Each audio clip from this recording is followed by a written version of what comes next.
আসসালামাইকুম, আশা করি আল্লাহর অশেষ রহমতে সবাই ভালো আছেন। আকাশের কি অবস্থা দেখেন, কালবৈশাখী ঝড় হবে।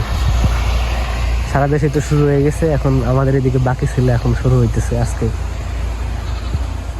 দেখেন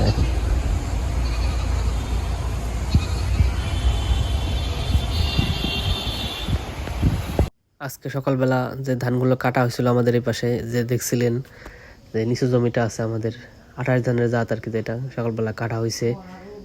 এখন তো বিকাল 4টা বাজে, এখন শুরু হয়ে গেছে আপনার কালবৈশাখী আর কি। সারা দেশে যখন শুরু হয়ে গেছে আগে থেকেই, আরও কয়েকদিন আগে থেকে শুরু হয়ে গেছে আমাদের এদিকে। একটু আজকে মানে একটু সুযোগ দিছে আর কি।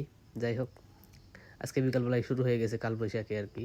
এখন 4টার মতো বাজে, এখন বৃষ্টি আসার সম্ভাবনা অনেক বেশি, এই জন্য আর কি ধান খেতে আসছি।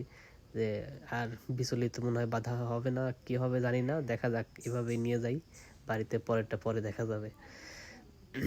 এই জায়গায় তো সব থেকে নিচু জমি আর কি আমাদের, ধানগুলোর ভিতরে যতগুলো ধান চাষ করা হয়েছে তার ভিতরে এটা সব থেকে নিচু জমি, এই জন্য আর কি এখানে মানে রিস্ক সব থেকে বেশি, এই জন্য আর কি এখানে ধান রাখা যাবে না।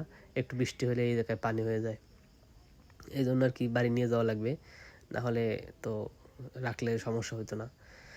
আর তার থেকে বড় কথা হলো, কালবৈশাখী তো অনেক বাতাস, হয়তো ধান যদি আওলা জাওলায় হয়ে যায় পরে তো আরও সমস্যা হবে, ওগুলো এই করতে তো অনেক সমস্যা হবে, এই জন্য আর কি মেন সমস্যা।